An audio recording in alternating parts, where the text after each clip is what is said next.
नमस्कार स्टूडेंट्स, जय हिंद, जय भारत। आज मैं रामानंद कुलदीप, एसोसिएट प्रोफेसर दर्शन शास्त्र विषय, गवर्नमेंट कॉलेज अजमेर, आपके सामने फिर से उपस्थित हूँ सांख्य दर्शन की चर्चा करने के लिए।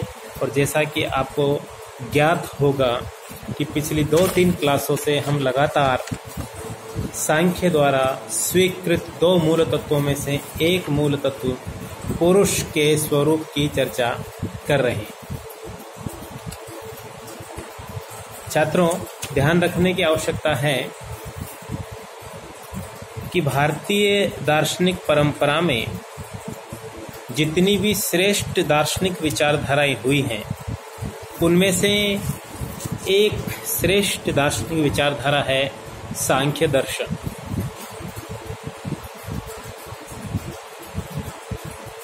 वैज्ञानिक भी एक ही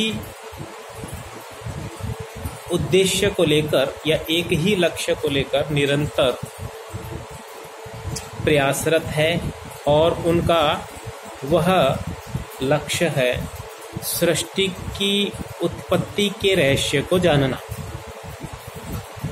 और दार्शनिकों का भी, सभी का, खास तौर से मैं भारतीय दार्शनिक परंपरा की दृष्टि से बात करूं तो सभी का एकमात्र उद्देश्य है सृष्टि की उत्पत्ति के रहस्य को जानना।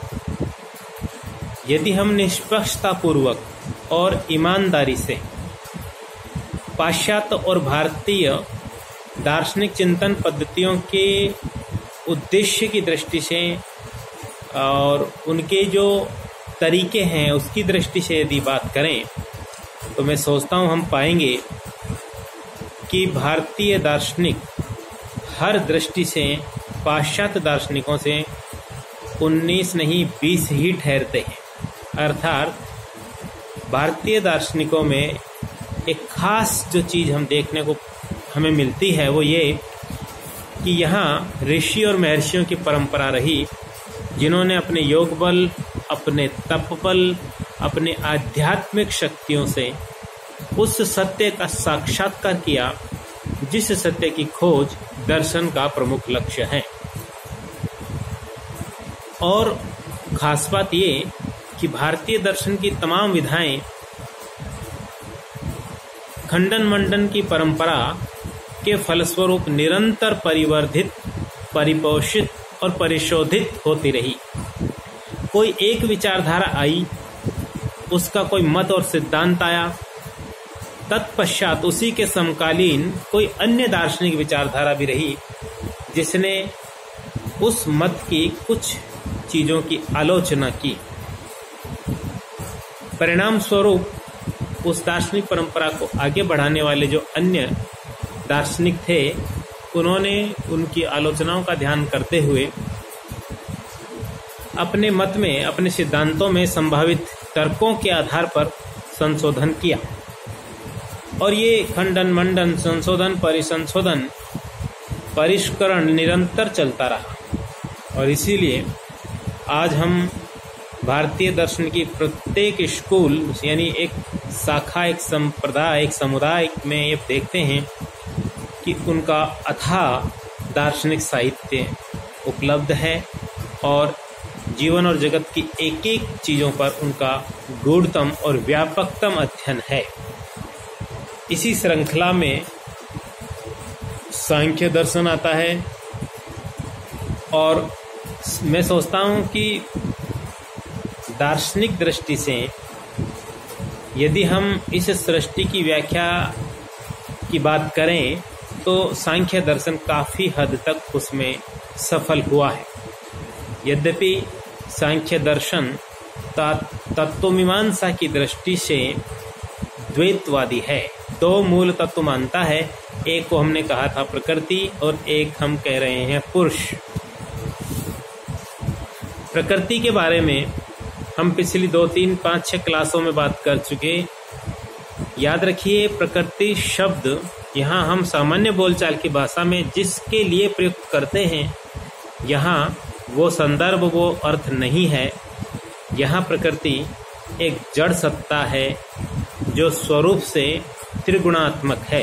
त्रिगुणात्मक का मतलब है कि उसका स्वरूप सत्य रज तम 3 घटकों से मिलकर तैयार होता है। 3 घटकों की साम्य अवस्था को ही प्रकृति कहते हैं। यद्यपि जब हम साम्य अवस्था शब्द की बात करते हैं तो यह तात्पर्य होता है कि ये प्रकृति की अव्यक्त अवस्था है, अर्थात मूल अवस्था है।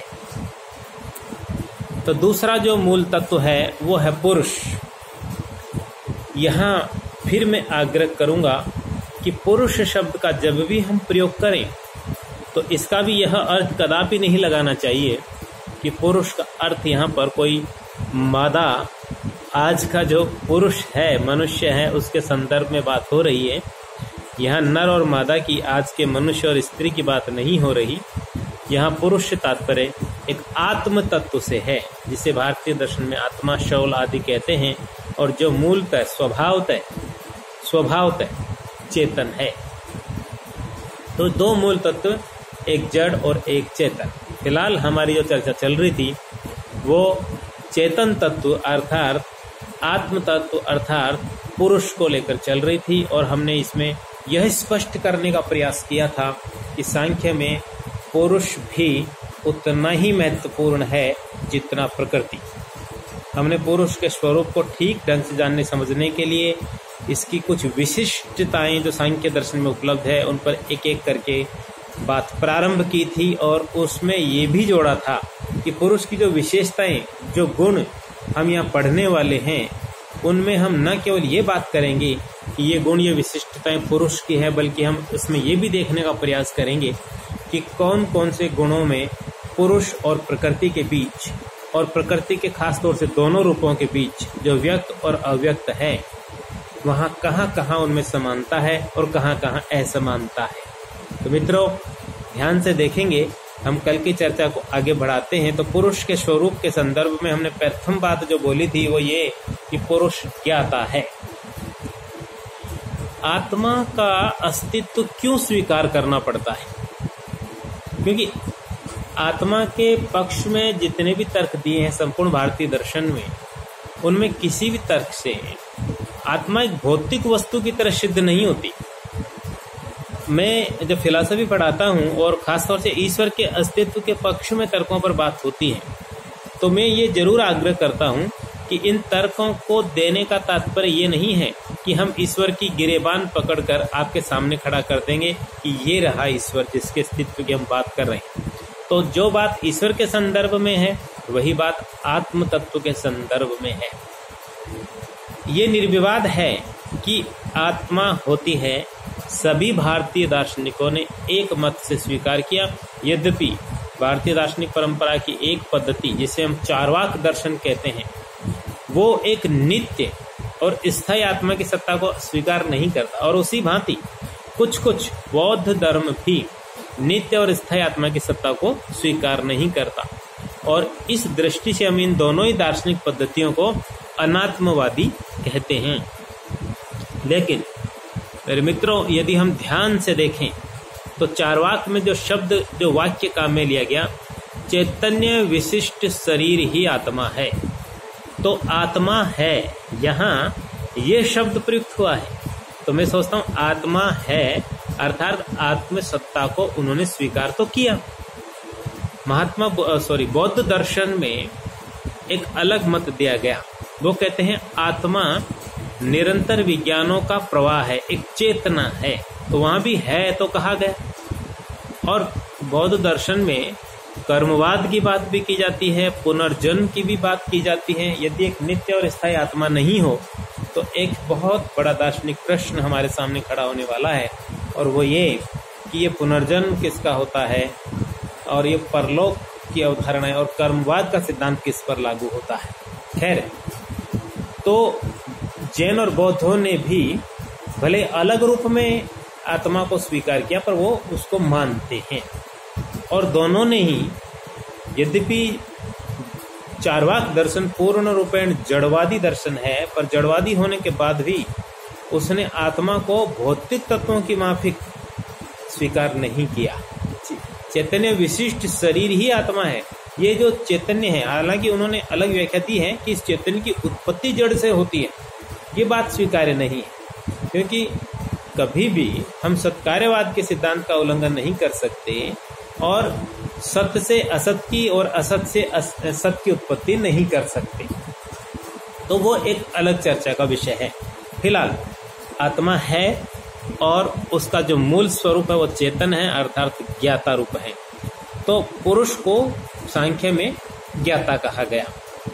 और दूसरा जो तत्व है प्रकृति, वो ज्ञेय है। ज्ञेय मतलब जानने वाला और जानने योग्य, ठीक है।